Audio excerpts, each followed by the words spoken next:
parle. Chaque jour, Charles et Carole vous présentent la leçon de l'école du sabbat.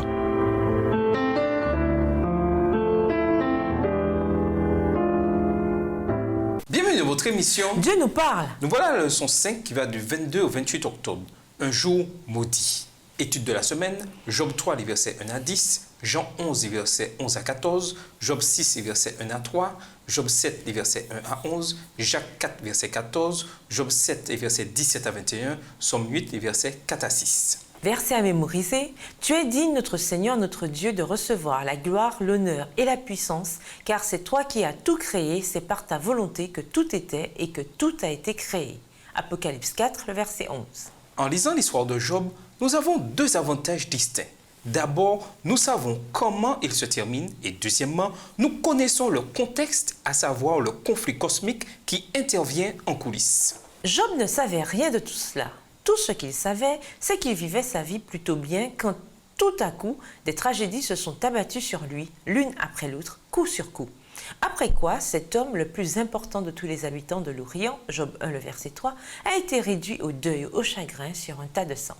Dans la suite de notre étude du livre de Job, essayons de nous mettre à sa place. Cela nous aidera à mieux comprendre la confusion, la colère, le chagrin qu'il a traversé. En un sens, cela ne devrait pas être difficile.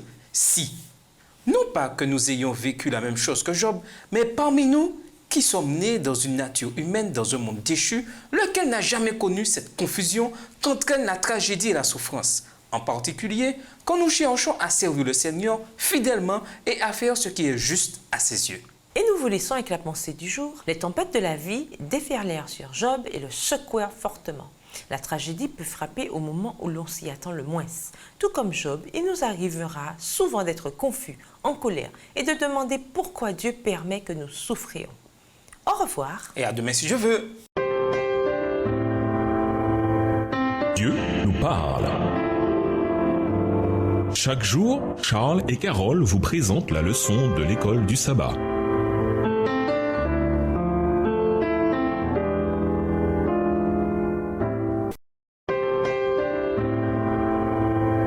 Dieu nous parle. Chaque jour, Charles et Carole vous présentent la leçon de l'école du sabbat.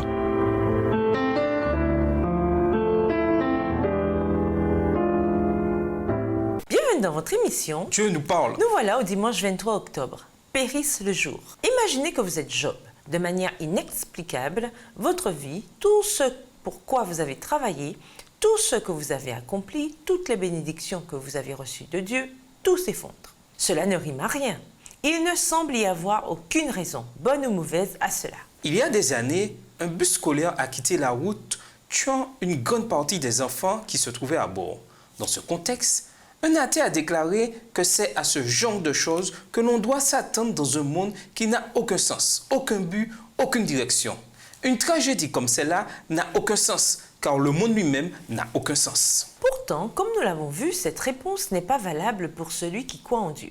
Et pour Job, fidèle disciple du Seigneur, cette réponse ne marche pas non plus. Mais quelle était la réponse? Quelle était l'explication? Job n'en avait pas. Tout ce qu'il avait, c'était son chagrin extrême et toutes les questions qui l'accompagnaient inévitablement. Lisons Job 3, les versets 1 à 10. Comment Job a-t-il d'abord exprimé son chagrin?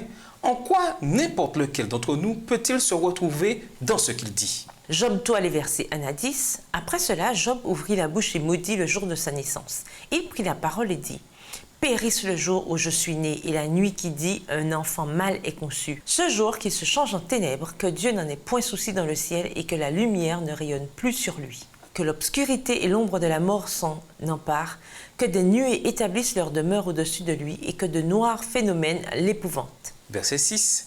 Cette nuit, que les ténèbres en fassent leur poids, qu'elles disparaissent de l'année, qu'elles ne soient plus comptées parmi les mois, que cette nuit devienne stérile, que l'allégresse en soit bannie, qu'elle soit maudite par ceux qui maudissent les jours, par ceux qui savent exciter le Léviathan, que les étoiles de son crépuscule s'obscurcissent, qu'elle attende en vain la lumière et qu'elle ne voit point les paupières de l'aurore, car elle n'a pas fermé le sein qui me conçut, ni dérobé la souffrance à mes regards.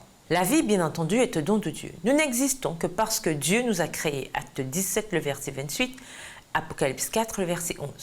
Notre existence même est un miracle qui constitue une énigme à la science moderne.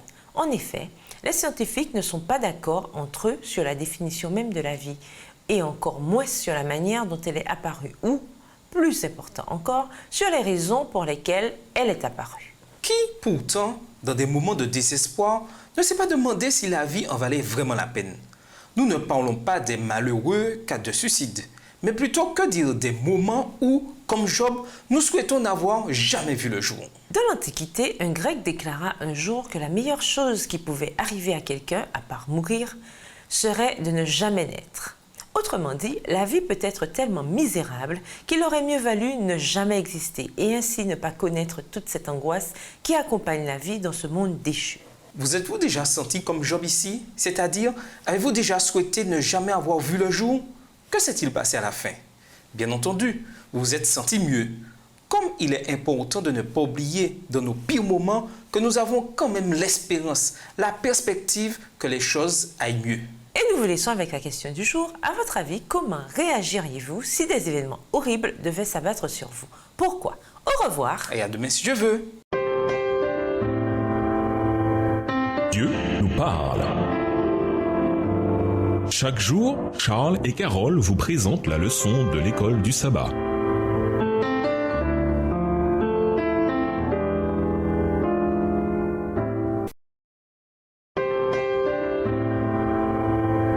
Dieu nous parle.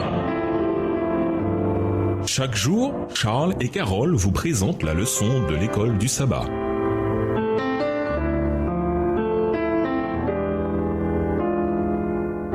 Bienvenue dans votre émission. Dieu nous parle. Nous voilà lundi 24 octobre, se reposer dans la tombe. Lisons Job 3, les versets 11 à 26. Que dit Job ici?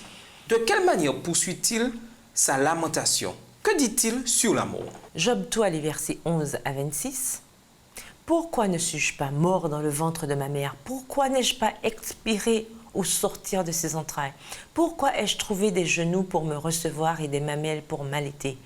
Je serai couché maintenant, je serai tranquille, je dormirai, je reposerai, avec les rois et les grands de la terre qui se bâtirent des mausolées, avec les princes qui avaient de l'or et qui remplirent d'argent leur demeure, où je n'existerai pas, je serai comme un avorton caché, comme des enfants qui n'ont pas vu la lumière. Verset 17. Là ne s'agitent plus les méchants, et là se reposent ceux qui sont fatigués et sans force. Les captifs sont tous en paix. Ils n'entendent pas la voix de l'oppresseur. Le petit et le grand sont là, et l'esclave n'est plus soumis à son maître. Pourquoi donne-t-il la lumière à celui qui souffre et la vie à ceux qui ont l'amertume dans l'âme, qui espèrent en vain la mort et qui la convoitent plus qu'un trésor? Verset 22, qui serait transporté de joie et saisi d'allégresse s'il trouvait le tombeau, à l'homme qui ne sait où aller et que Dieu cerne de toutes parts.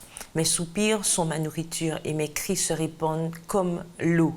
Ce que je crains, c'est ce qui m'arrive. Ce que je redoute, c'est ce qui m'atteint. Je n'ai ni tranquillité, ni paix, ni repos et le trouble s'est emparé de moi. On ne peut qu'imaginer le terrible chagrin du pauvre Job. Tout s'est bien détruit, sa santé envolée, et maintenant, Job perd tous ses enfants. Tous. C'est assez difficile d'imaginer la douleur de perdre un enfant. Job les a tous perdus. Et il en avait 10. Pas étonnant qu'il ait souhaité être mort. Et à nouveau, Job n'avait aucune idée du contexte de tout cela. Mais est-ce que cela aurait vraiment fait une différence de toute façon? Remarquez cependant ce que Job dit sur la mort. S'il était mort, que se serait-il passé? Les félicités du ciel, la joie de la présence de Dieu, jouer de la harpe avec les anges? On ne trouve rien ici de ce genre de théologie. À la place, que dit Job? Maintenant je serai couché, je serai tranquille, je dormirai, alors je pourrai me reposer. Job 3, le verset 13. Lisons Ecclésiaste 9, verset 5 et Jean 11, versets 11 à 14. En quoi ce que dit Job concorde-t-il avec ce que la Bible enseigne sur la vie après la mort? Ecclésiaste 9, le verset 5. Les vivants en effet savent qu'ils mourront, mais les morts ne savent rien. Il n'y a pour eux plus de salaire, puisque leur mémoire est oubliée. Jean 11, versets 11 à 14. Après ces paroles, il leur dit, Lazare, notre ami, dort, mais je vais le réveiller. Les disciples lui dirent, Seigneur, s'il dort, il sera guéri. Jésus avait parlé de sa mort, mais ils crurent qu'il parlait de l'assoupissement du sommeil. Alors Jésus leur dit ouvertement, Lazare est mort. Là, dans l'un des plus anciens livres de la Bible, nous avons ce qui constitue peut-être l'une des premières expressions de ce que nous appelons l'état des morts. Tout ce que Job veut à ce moment-là, c'est se reposer. La vie est tout à coup devenue si difficile et si pénible qu'il aspire à la mort, car il sait ce qu'elle est, un repos paisible dans la tombe. Il est tellement triste, tellement meurtri, qu'oubliant toute la joie qu'il a connue avant toutes ces catastrophes, il se met à souhaiter avoir connu la mort dès sa naissance. En tant que chrétiens, nous avons sans aucun doute de merveilleuses promesses pour l'avenir. En même temps, dans les souffrances que nous traversons actuellement, comment apprendre à nous souvenir des bons moments que nous avons vécus dans le passé et à en tirer du réconfort? Et nous vous laissons avec la question du jour. Pourquoi notre réaction à la souffrance est-elle plus importante que la souffrance elle-même? Au revoir. Et à demain si Dieu veut. Dieu nous parle. Chaque jour, Charles et Carole vous présentent la leçon de l'école du sabbat.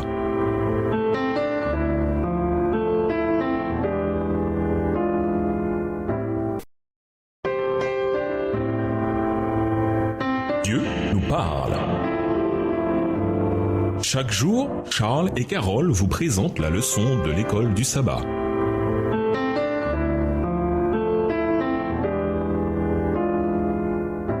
Bienvenue dans votre émission. Dieu nous parle. Nous voilà au mardi 25 octobre, la douleur des autres. Job en a terminé avec sa première complainte telle qu'elle est rapportée dans le chapitre 3. Dans les deux chapitres qui suivent, l'un de ses amis, Eliphaz, donne un cours à Job. Nous reviendrons là-dessus la semaine prochaine. Dans les chapitres 6 et 7, Job continue de parler de sa souffrance. Ah, je voudrais qu'on pèse ma tristesse, qu'on place mon malheur sur une balance. Oui, il est plus lourd que le sable des mers. Job 6, versets 2 et 3. Comment Job exprime-t-il sa souffrance ici?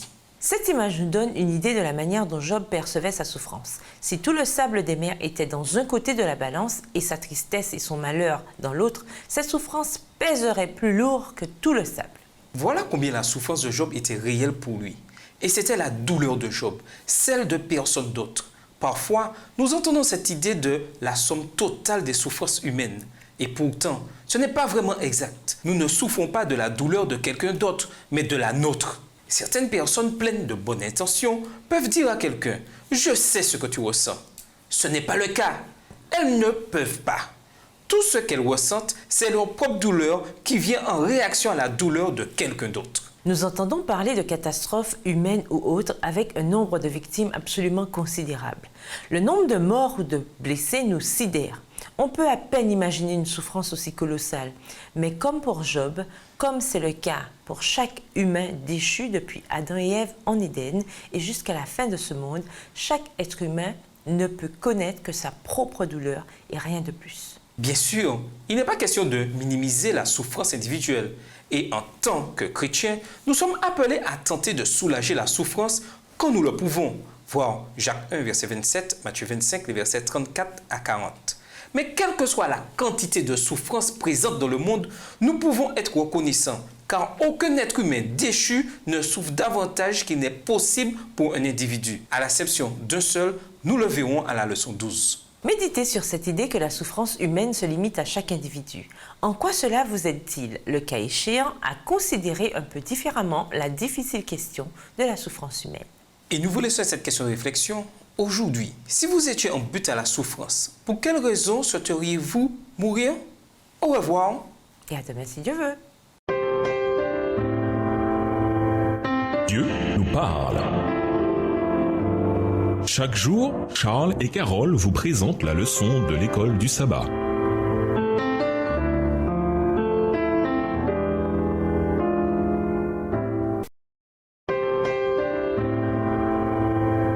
Dieu nous parle.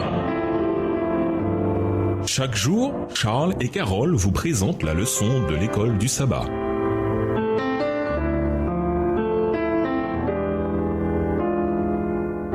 Bienvenue dans votre émission. Dieu nous parle. Nous voilà au mercredi 26 octobre, la navette du Tiscan. Imaginez la conversation suivante. Deux personnes se lamentent sur le destin de l'humanité, la mort.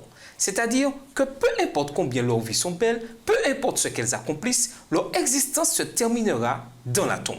C'est ça, se plaît Mathusalem à un ami. Nous vivons quoi 800, 900 ans et après, c'est fini. C'est quoi 800 ans ou 900 ans comparé à l'éternité? Voir Genèse, le chapitre 5. C'est difficile pour nous aujourd'hui d'imaginer ce que cela pouvait être de vivre des centaines d'années. Mathusalem avait 187 ans à la naissance de son fils Lémec et Mathusalem a vécu 782 années supplémentaires après cela. Pourtant, même les antédiluviens, face à la réalité de la mort, devaient se lamenter sur ce qui leur semblait être la brièveté de la vie. Lisons Job 7, les versets 1 à 11. Quelle est la plainte de Job? Voir également Psaume 39, les versets 5 et 11 et Jacques 4, le verset 14. Job 7, les versets 1 à 11. Le sort de l'homme sur la terre est celui d'un soldat, et ses jours sont ceux de mercenaires. Comme l'esclave soupire après l'ombre, comme l'ouvrier attend son salaire, ainsi j'ai pour partage des mois de douleur, j'ai pour mon lot des nuits de souffrance. Je me couche et je dis, quand me lèverai-je? Quand finira la nuit? Et je suis rassasié d'agitation jusqu'au point du jour. Mon corps se couvre de verre et d'une croûte terreuse. Ma peau se crevasse et se dissout. Verset 6. Mes jours sont plus rapides que la navette du tisserand, ils s'évanouissent. Plus d'espérance. Souviens-toi que ma vie est un souffle. Mes yeux ne reverront pas le bonheur. L'œil qui me regarde ne me regardera plus. Ton œil me cherchera et je ne serai plus. Comme la nuée se dissipe et s'en va, celui qui descend au séjour des morts ne remontera pas. Il ne reviendra plus dans sa maison et le lieu qu'il habitait ne le connaîtra plus. C'est pourquoi je ne retiendrai point ma bouche. Je parlerai dans l'angoisse de mon cœur. Je me plaindrai dans l'amertume de mon âme. Psaume 39, versets 5 et 11. Voici, tu as donné à mes jours la largeur de la main, et ma vie est comme un rien devant toi. Oui, tout homme debout n'est qu'un souffle. Verset 11. Tu châties l'homme en le punissant de son iniquité, tu détruis comme la teigne ce qu'il a de plus cher. Oui, tout homme est un souffle. Jacques 4, verset 14. Vous qui ne savez pas ce qui arrivera demain, car qu'est-ce que votre vie? Vous êtes une vapeur qui paraît pour un peu de temps et qui ensuite disparaît. Nous venons de voir Job rechercher le repos et le soulagement que la mort lui offrirait. À présent, il se lamente sur la brièveté de la vie. En gros, ce qu'il dit, c'est que la vie est dure, pleine d'épreuves et de douleurs, et ensuite, c'est la mort. C'est souvent un véritable casse-tête. Nous déplorons combien la vie est brève, même si cette vie est triste et misérable. Une adventiste du 7e jour a rédigé un article sur son combat contre la dépression et les idées suicidaires. Cependant, elle a écrit: le pire de tout cela, c'est que j'étais adventiste, avec un mode de vie qui, les études le prouvaient, était censé me faire vivre 6 années de plus que les autres. Cela n'avait aucun sens. Bien sûr, quand on souffre, il y a tant de choses qui semblent n'avoir aucun sens. Parfois, quand nous souffrons, la raison est mise de côté et la seule chose dont on soit sûr, c'est que l'on souffre, qu'on a peur et qu'il n'y a pas d'espoir. Même Job, qui faisait pourtant preuve de discernement, Job 19, verset 25, s'est écrié de désespoir. « Souviens-toi que ma vie est un souffle, mes yeux ne reverront pas le bonheur. » Job 7, verset 7. Job, pour qui la perspective de la mort semblait plus proche que jamais, se lamentait encore sous la brièveté de l'existence, peu importe combien elle était misérable à ce moment-là. En quoi votre compréhension de la chute, de la mort et de la promesse de la résurrection doit-elle vous aider à remettre en perspective toute la question de la brièveté de la vie? Et nous vous laissons cette question de réflexion.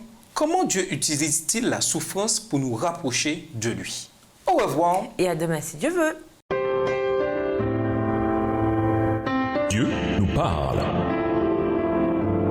Chaque jour, Charles et Carole vous présentent la leçon de l'école du sabbat.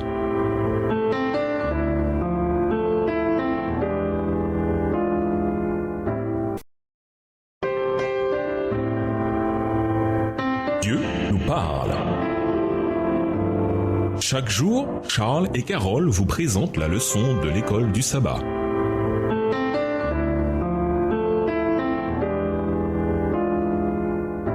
Bienvenue dans votre émission. Dieu nous parle. Nous voilà au jeudi 27 octobre. Maïnoche, qu'est-ce que l'homme? À nouveau, mettons-nous à la place de Job. Pourquoi Dieu me fait-il tout cela? Pourquoi est-ce qu'il permet que tout cela m'arrive? Job n'a pas vu le tableau d'ensemble. Comment le pourrait-il? La seule connaissance qu'il ait, c'est ce qui lui est arrivé. Et il n'y comprend rien. Qui n'a jamais vécu ce genre de situation? Lisons Job 7, les versets 17 à 21. Qu'exprime-t-il ici? Quelles questions pose-t-il? Vu sa situation, pourquoi les questions ont-elles du sens? Job 7, les versets 17 à 21. Qu'est-ce que l'homme pour que tu en fasses tant de cas? Pour que tu daignes prendre garde à lui, pour que tu le visites tous les matins, pour que tu l'éprouves à tous les instants. Quand cesseras-tu d'avoir le regard sur moi? Quand me laisseras-tu le temps d'avaler ma salive? Si j'ai péché, qu'ai-je pu te faire, gardien des hommes? Pourquoi me mettre en but à tes traits? Pourquoi me rendre à charge à moi-même? Que ne pardonnes-tu mon péché et que n'oublies-tu mon iniquité? Car je vais me coucher dans la poussière. Tu me chercheras et je ne serai plus. Certains spécialistes affirment que Job tournait en dérision le passage de Psaume 8, les versets 4 à 6, qui dit « Qu'est-ce que l'homme pour que tu te souviennes de lui? Qu'est-ce que l'être humain pour que tu t'occupes de lui? Tu l'as fait de peu inférieur à un Dieu, tu l'as couronné de gloire et de magnificence. Tu lui as donné la domination sur les œuvres de tes mains, tu as tout mis sous ses pieds. » Voir également Psaume 144, les versets 3 et 4. Le problème pourtant, c'est que Job a été écrit bien avant les psaumes. Dans ce cas, c'est peut-être le psalmiste qui a écrit une réponse à la complète de Job. Quoi qu'il en soit, la question Maïnoche, qu'est-ce que l'homme, est l'une des plus importantes que l'on puisse poser. Qui sommes-nous? Pourquoi sommes-nous là? Quels sont le sens et le but de notre vie? Dans le cas de Job, du fait qu'il croit que Dieu l'a pris pour cible, il se demande pourquoi Dieu l'importune. Dieu est tellement grand et sa création si vaste. Pourquoi est-ce qu'il se préoccupe de Job? Pourquoi Dieu nous importune-t-il d'ailleurs? Lisons Jean 3, le verset 16 et 1 Jean 3, le verset 1. En quoi ces textes nous aident-ils à comprendre pourquoi Dieu interagit avec l'humanité? Jean 3, verset 16. Car Dieu a tant aimé le monde qu'il a donné son Fils unique afin que quiconque croit en lui ne périsse point, mais qu'il ait la vie éternelle. 1 Jean 3, le verset 1, « Voyez quel amour le Père nous a témoigné pour que nous soyons appelés enfants de Dieu, et nous le sommes. Si le monde ne nous connaît pas, c'est qu'il ne l'a pas connu. » Alors que Jean contemple la hauteur, la profondeur et la largeur de l'amour du Père envers notre race mourante, il est rempli d'admiration et de révérence.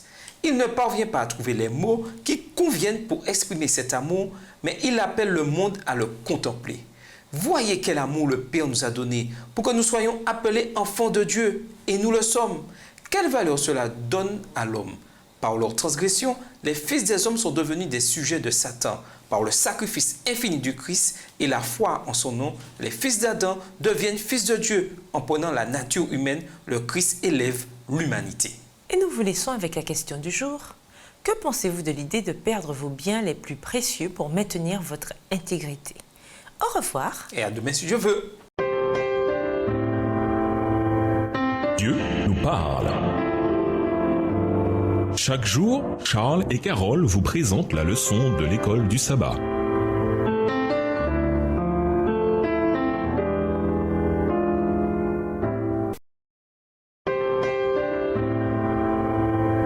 Dieu nous parle. Chaque jour, Charles et Carole vous présentent la leçon de l'école du sabbat.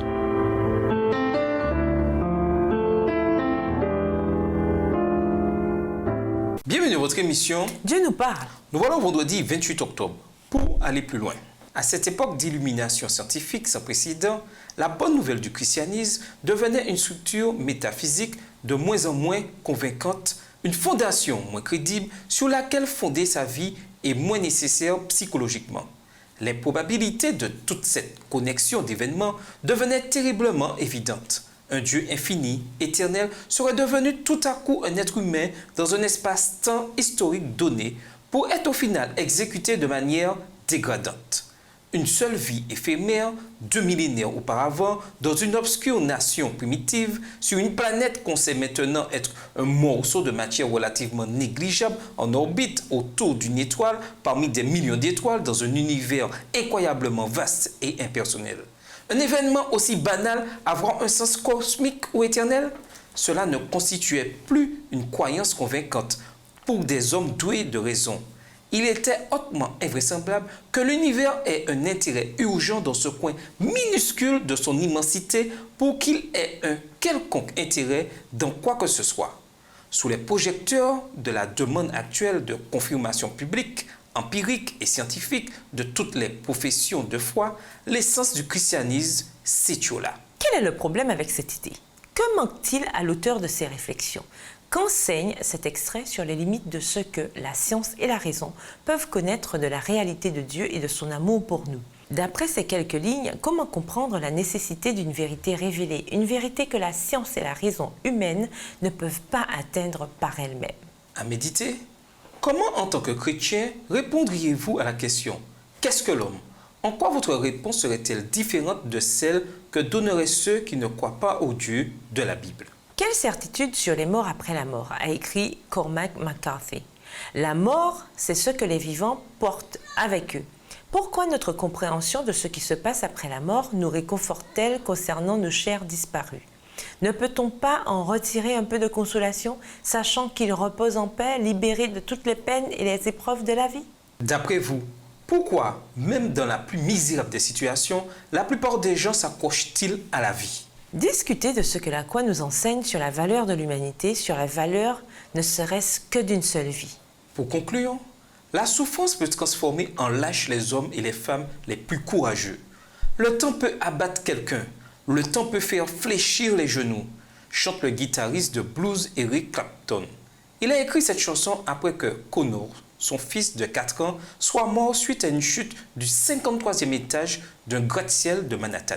Ce père Job et d'innombrables autres individus, emprisonnés pour la vie sur cette planète, connaissent trop bien la souffrance. Cependant, dans la personne de Jésus-Christ, Dieu nous offre un sauveur qui s'identifie à nos souffrances et porte nos douleurs. Ésaïe 53, le verset 4. Un sauveur capable de souffrir avec nous de nos faiblesses. Hébreux 4, le verset 15. Nous pouvons ne pas avoir toutes les réponses aux tragédies, mais nous avons Jésus et cela suffit. Au revoir. Et à demain si je veux. Dieu nous parle. Chaque jour, Charles et Carole vous présentent la leçon de l'école du sabbat.